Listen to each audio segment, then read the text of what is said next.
Welcome to Comics Bazaar, the channel of comics commentary and arcana. This video features Excalibur, issue number 2, cover dated November 1988.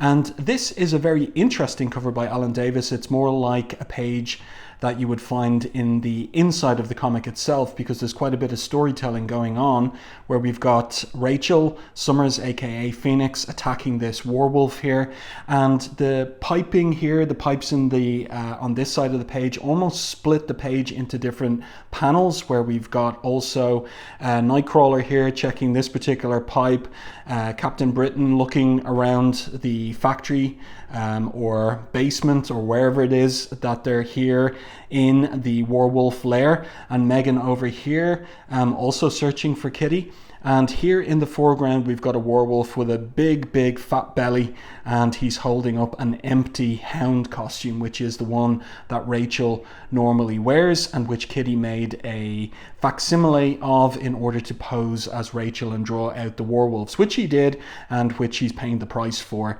after the conclusion of the first issue of this new series. So we've also got cover speech balloons, which is unusual in the period. I mean, it was very common in the Silver Age, but in the Bronze Age, it's you sometimes get it, you sometimes don't. So we've got Rachel there calling out, "What have you done with Kitty?" And here in the foreground, we have the comical image of the werewolf burping there. And I always wondered about this cover before I ever read the inside story itself. It seemed to me as if something was going on with Nightcrawler, Captain Britain and Megan, as if they had been mind zapped or something. They seem to be stumbling around, especially Captain Britain there. He seems like he's stumbling, and it looks very strange, Nightcrawler looking into that pipe, and Megan walking around here, the expression on her face, her hands out. It almost as if she's blind or zapped, as I said earlier. Whereas the image of Phoenix here is really excellent. And again, as I made the point in my review of the first issue, I like Alan Davis's design for the Phoenix Firebird effect. That's distinctive and unique to Rachel and different from her mother, Jean Grey. So let's open this one. Oh, by the way, I should say that the inks on this Alan Davis penciled cover are by Paul Neary. Now let's open this one up to the first page. And so Claremont here is setting up some business in Loch-Damon in the Highlands of Scotland. That's also how the first issue opened, with a similar shot of this factory, and beside the factory there is, upon a small hill, a Neolithic stone circle. Is it a temple? What is it? And we're told in the narrative captions that it's a haunted place, where from time immemorial it's been said that even angels fear to tread. And I do like the conjunction of the loch itself, the 20th century factory with the chimneys there, and then the Neolithic structure on the hill. It's interesting. It kind of presents the place, or if you think about it, it conveys that the place is liminal. And perhaps it's a portal then, with this conjunction of modern technology and ancient religion. And then we go into the inside of the abandoned factory, and of course there's the name for it, Gateway Technologies, and that name will prove to be a well-chosen one, or maybe I might say one that telegraphs what is coming up in this sequence in terms of a gateway. So we have this boy, and he seems to be evading some flashlights there in the shadow, and it turns out that this weapon that he has improvised, I don't know what you'd call this, but it looks like piping, it's some kind of metal tool. It's eaten by whatever is producing these lights, and the boy here is taken aback. He's in a school uniform, a British school uniform. Let's turn the page, see what's going on.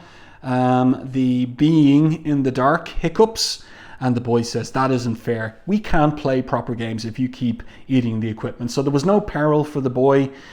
He's befriended this being, and he's looking out here at the druid circle, as he calls it. Perhaps we should try hide and seek instead of tag, but you probably just swallow the whole silly factory, says the boy. This can't have been built that long ago, you know, but it's more of a rune than that ancient druid ring. I wonder why.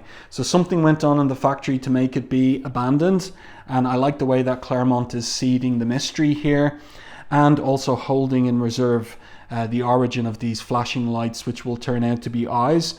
And the boy himself is a mutant, and he has been kidnapped, and he's evaded his kidnappers.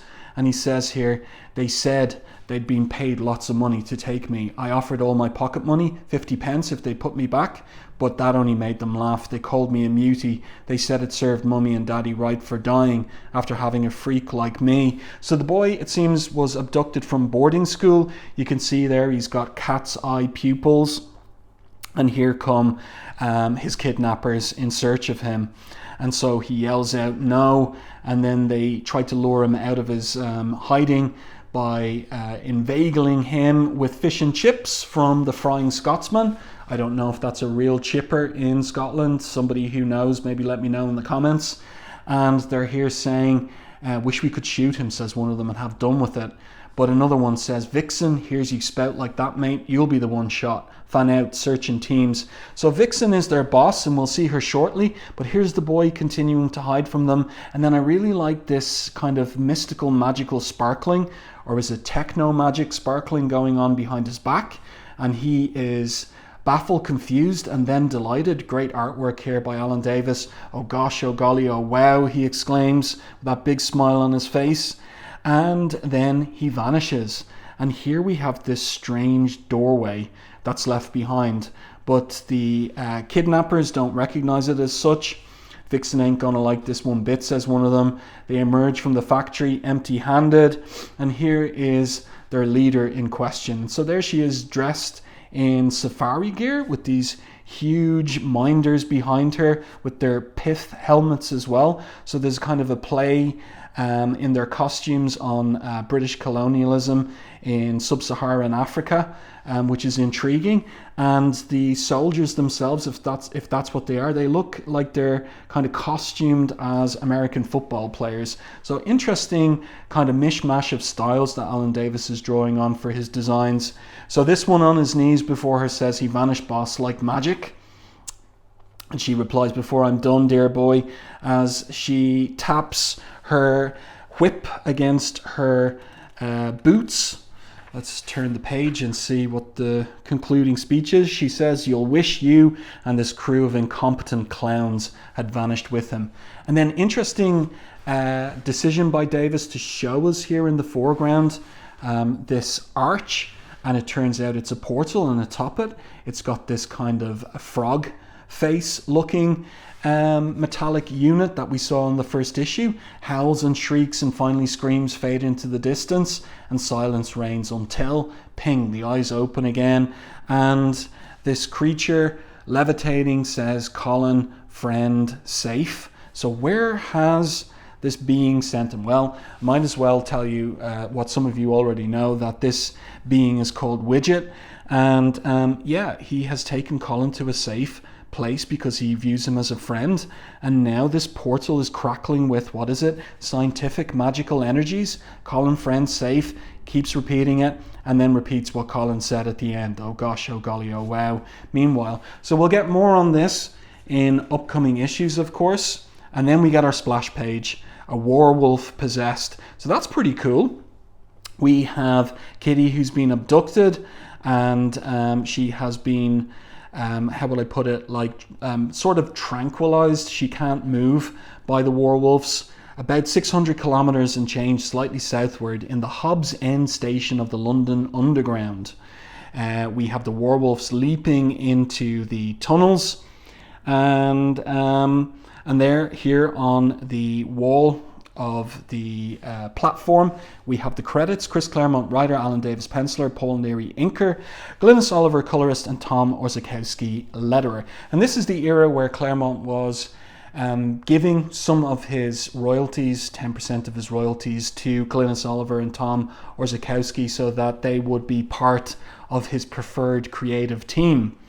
As I said, I like this image. It's really freaky seeing the skins of the humans whose life essences have been absorbed by the werewolves riding upside down on their backs, with their kind of hands tied around the chest of the werewolves. This werewolf here shoves this woman onto the tracks, which is of course pretty dangerous, and then they disappear down into the tunnel. So the woman here is dazed on the ground. There's of course a subway train approaching the London Underground.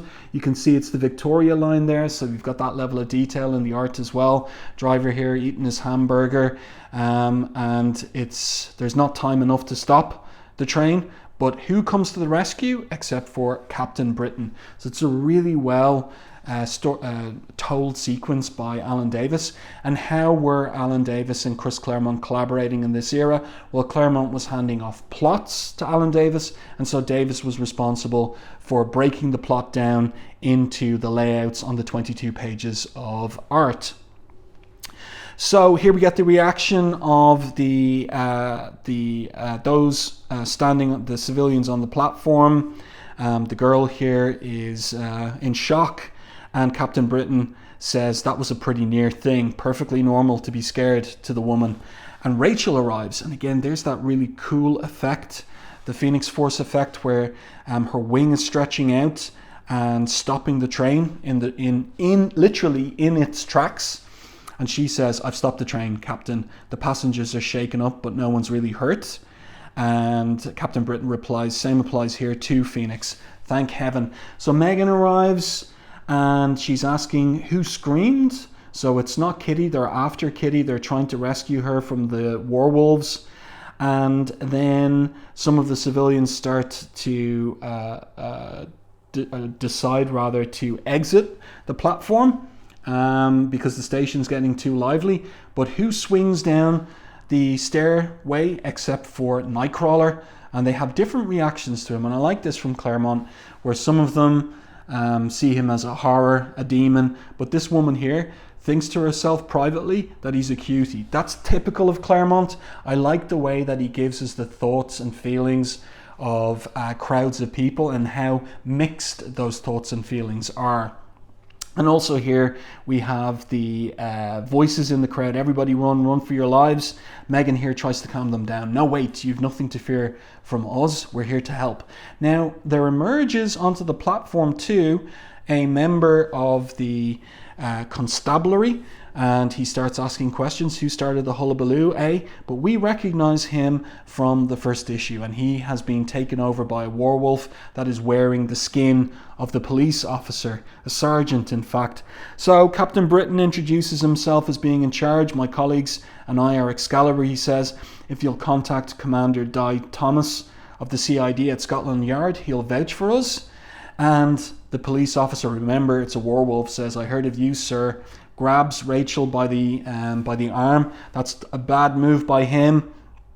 You can see again, I really like this from Davis, this design he's come up with, where he's worked with the hound tattoos and turned them into an expression of Rachel when she's manifesting the Phoenix Force and energies that she's in possession of, a portion that her mother possessed. "Sorry, miss," he says to her when she says, "Then let us be a better business. This mess, but until this mess is properly sorted out, nobody goes anywhere."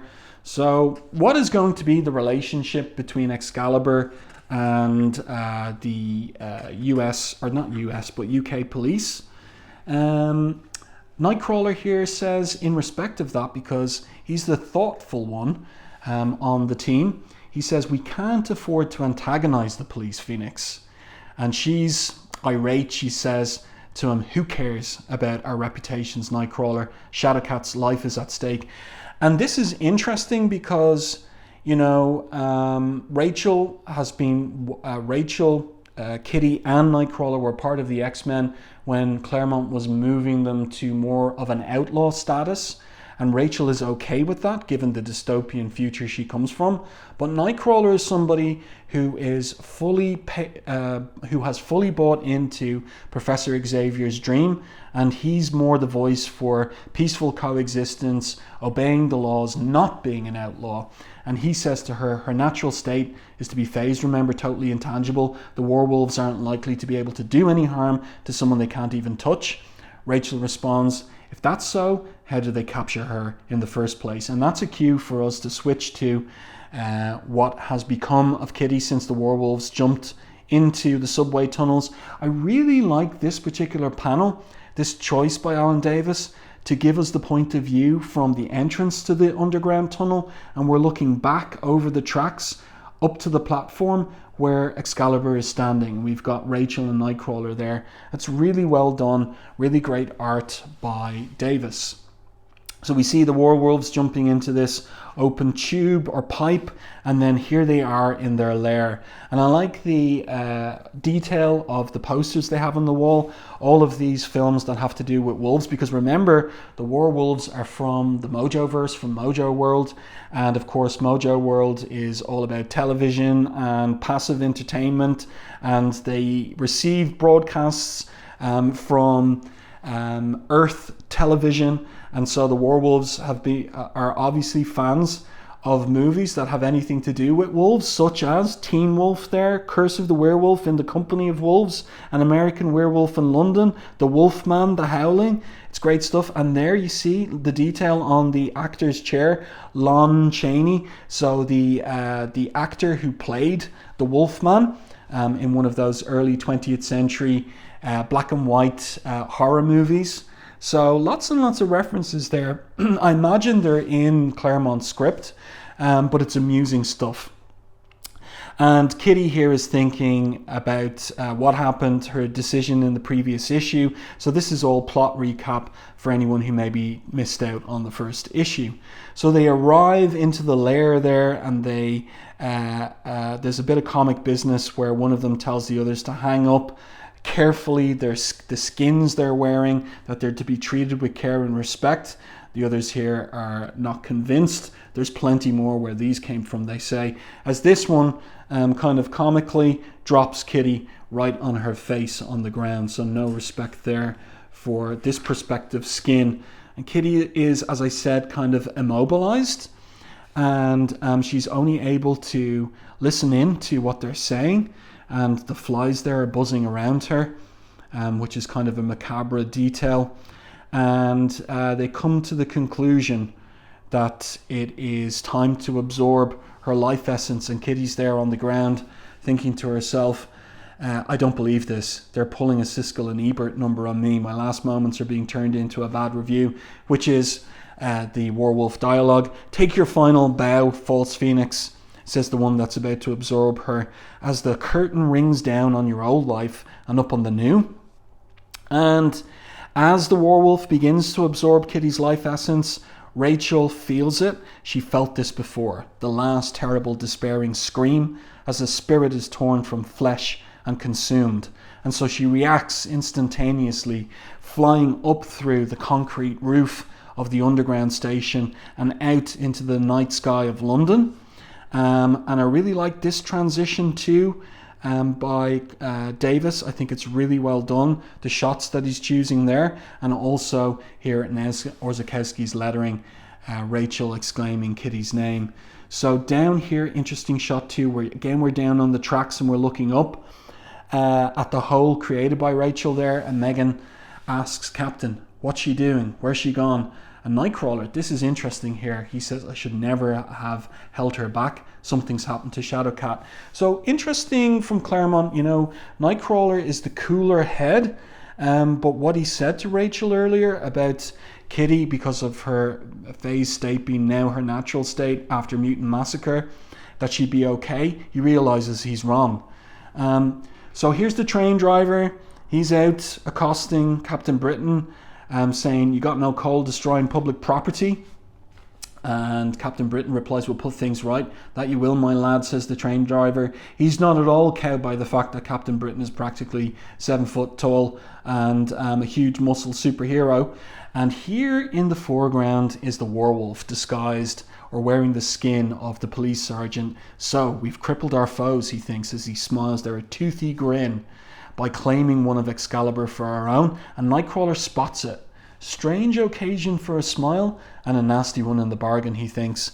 Meanwhile, back in the Warwolves' lair, this one is having trouble absorbing Kitty. And where's the skin? He's just left with the costume and the jacket. And the others here, they're rolling around on the floor laughing. The way that Claremont is characterizing them, it's as if they're quite cartoonish. I mean, the things they do are serious, absorbing the life essence of innocent people, but they're cartoonish figures. It's a strange conjunction of wacky humor and horror with them. So here is the werewolf baffled, holding the empty costume instead of Kitty's skin. And then we get a little cutaway to Fraser's Bank on Tameside. We saw it in the first issue. And here is Nigel Frobisher, and it looks like he has seduced an employee of the bank, but then his attention is taken by the manifestation of the Phoenix Firebird. He sees it as beautiful. The woman is upset that he's ignoring her. "It's her," he says as he looks out the window. That's a great shot of the Phoenix Firebird reflected on the surface of the window, and Frobisher with his hands pushed up on the inside. Really well done by Alan Davis. "It's her, I know it," he says, "so magnificent, so perfect. We were meant for each other." And the woman leaves. And then elsewhere in the bank, we have Courtney Ross, who is a former college flame of Brian Braddock's, aka Captain Britain. And she's thinking about the past. "Brian Braddock re-enters my life, and hey presto, the world turns suddenly very strange. Wasn't so long ago when he was the most important thing in my life. That was then, this is now." But of course Claremont here is seeding the fact that there could be romantic complications for Captain Britain and Meghan, and they could be coming in the form of Courtney Ross, a flame from the past. But here we pick up with Rachel and her psionic searching for Kitty. "Wherever you are, hold on," she communicates, "I'll die before I let you go." This is a really great panel here, and we also have the 1980s craft technique of the colour hold with the figures of Nightcrawler, Captain Britain and Meghan in magenta. And I like the upshot here. This is a really excellent panel, as I was saying, but I like the shot, and I like the Dutch angle too that Davis has come up with. It keeps things interesting, the way that he's directing the shots. I do have one criticism. I'll make it here on this page because I've given praise to him in respect to this panel. But my criticism is, and I think you can see it on these 2 pages, that a lot of the drawings are long shots or medium shots, and there isn't always a lot in the way of variation on the pages between those shots. And I was thinking about it before making this video, that who would Alan Davis at the time have regarded as his major British peer of his own age and competition as well? And I'm thinking Dave Gibbons. And similarly in Watchmen, which had just come out, concluded its publication in 1987 and was a phenomenon, you similarly get this level of detail on long shots and medium shots in Dave Gibbons's art. And I think that maybe Davis is responding to that at this time. Also, of course, the challenge of laying out Chris Claremont's dense scripts, not as dense as Alan Moore's scripts, but dense enough. And something else as well is, of course, I know from following Alan Davis's art over the decades, he must have felt something himself, because subsequently in the 90s and in his second run on Excalibur, when he's the writer-artist, these layouts, these up and down and horizontal layouts, become much more creative, varied. You get much more Marvel style, like, that kind of Jack Kirby, but really Neil Adams influence coming into the layouts and the dynamism of the shots. in later Alan Davis's work. But I like this. I think, like the work is excellent, but I just feel there's something of a conservativeness about the shots in some regards, and just not enough radical variation in terms of long shot, medium shot, and close up. But back into the story after that little digression. So Excalibur, or rather Nightcrawler, says he's got a hunch, he's going to follow it up, and he gives the scanning module to Captain Britain to lock on to Kitty. Meanwhile, Di Thomas has arrived, and he's not happy at all, and he looks like he's just gotten up out of bed, or maybe has come straight from the pub. And then Captain Britain is going to have to deal with him. So Nightcrawler goes after the sergeant. He knows something's up. The police sergeant I'm following. Can you scan him? He says to Rachel, I haven't the power to spare, she says. I'm pushing things just by talking to you. Again, a reminder that Rachel, although she's probably the most powerful member of Excalibur, does have limits. She doesn't have the power levels of her mother, Jean Grey, when Jean Grey was in possession of, or was possessed by, the Phoenix Force, whichever is the better way to put it. So Nightcrawler's following along. I like this fact that he's clinging on to the rooftop of the tunnel, the underground subway tunnel. A train comes, of course. Great lighting there by Glynis Oliver. It flies by, and the Warwolf uses the occasion to duck into a safety alcove and emerge from its skin. And Nightcrawler drops on the ground. Again, great acting here in the art, but you see what I was saying earlier, these long shots, 1, 2, 3 in a row, not enough variation. Probably took shelter in one of those safety alcoves set into the walls, thinks Nightcrawler. Pater tracks a man's, and then he sees maybe signs of the Warwolf, and there it is behind him, getting ready to strike. Then we're back still on the platform of the Hobbs End subway station. And Captain Britain is using, first of all, he's thinking about how amazing Kitty is in terms of being an electronics marvel. Wish I could make head or tails of the readings, though. And then Rachel manifests psionically in front of them, saying that Nightcrawler's been attacked.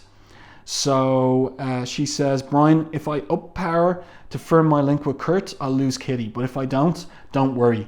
Rachel Love, says Megan, and then she transforms, because she's a shapeshifter, into a woven form herself, or a lupine form. So now they go down into the tunnels, the subway tunnels, hunting after Nightcrawler.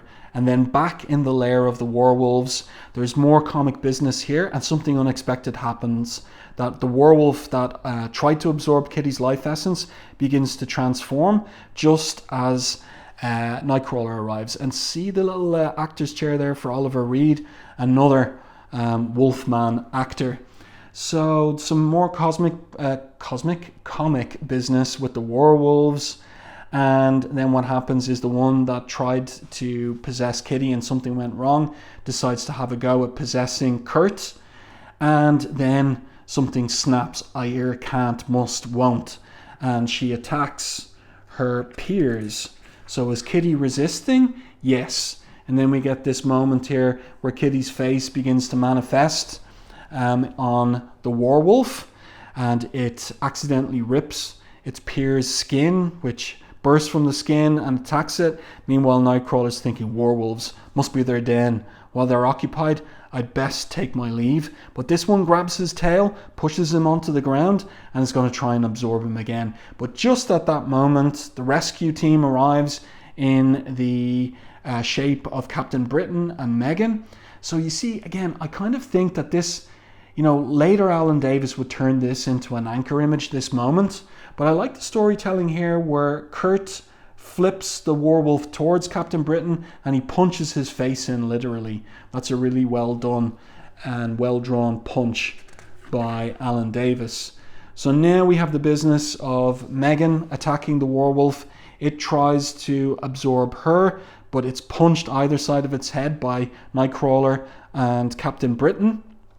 And now they go for the one that they think has possessed Kitty, but then they realize that Kitty is somehow bonded with the Warwolf there. And what happens here is Kitty explains how the Warwolves work. Rachel is angered. She says, I say, let's pay them back in kind, life for life. Nightcrawler steps in again. Nightcrawler is the cool head. He's the one who is the voice of Professor X's dream and morality. He says, that would be murder. Rachel responds, I say justice. You haven't the right, none of us do, says Nightcrawler. We may hate it, but we have to leave them to the law. And what happens now? What about Kitty? Well, she begins to emerge from the mouth of the werewolf, and she comes right out of it. So this is a strange reversal of the way that the werewolves worked. And of course, she's naked there, and Excalibur supply her with a coat to cover her. And she says here, by way of conclusion, here's your outfit, Ray. Sorry guys for the trouble I caused. Thought for a while I'd used up all my Shadowcat's 9 lives at once. I guess my phasing power interacted weirdly with the werewolf, so it didn't simply steal my essence, it got the whole kitty caboodle. Ray helped me keep my consciousness cohesive, and then I found I could influence the wolf's actions and ultimately control them. Sort of like I was the demon possessing her. So now the question is what to do with these werewolves. I mean, are they going to be arrested by the police and tried in court? Kitty, with a smile on her face, says, I think I have the perfect solution. So here we are at the last page, and now they are exhibits at London Zoo. And so we have here this comical cage for them, where we've got the posters that we saw earlier on the wall, and there they are watching TV. And Rachel is, everybody's in civilian clothes in this particular panel. I think is really well done. Rachel there says, and this kind of reveals their characters. Also, I think we should have killed them. I still think we should have killed them. Too quick, too easy, too kind, says Kitty. You're enjoying this, Catchkin, says Nightcrawler. You bet. This is no more than they deserve. But Nightcrawler, again, he's the most thoughtful of them. Perhaps it's my nervous nature, Catskin, but I can't help remembering they started out as a 6-pack. Yeah, and 2 got killed, so we believe. I hope to heaven we're right. So this one, reading the newspaper, the dad werewolf with his pipe in his mouth has this wicked smile on his face. Yeah, so are the other 2 out there? Are they going to spring them from London Zoo? We get 1 page of letters here. The letters are about the Excalibur bookshelf format edition. The sword is drawn. They're pretty intelligent letters there as well. And there we go. I do hope that... Oh, sorry, there is one final thing, which is we get a bonus image by Alan Davis on the back cover. I think this is really cool. So it's just a domestic shot of Kitty working away on a computer board there, with Lockheed helping her with the screwdriver. Really well done. Pencils by Alan Davis, inks by Paul Neary. I do hope that you enjoyed this review and commentary on Excalibur number 2. Let me know your thoughts on this one in the comment section. If you enjoyed my review and commentary, please like and share the video. Really does help the channel. And if you haven't done so already, subscribe to the channel and stay tuned for more content like this.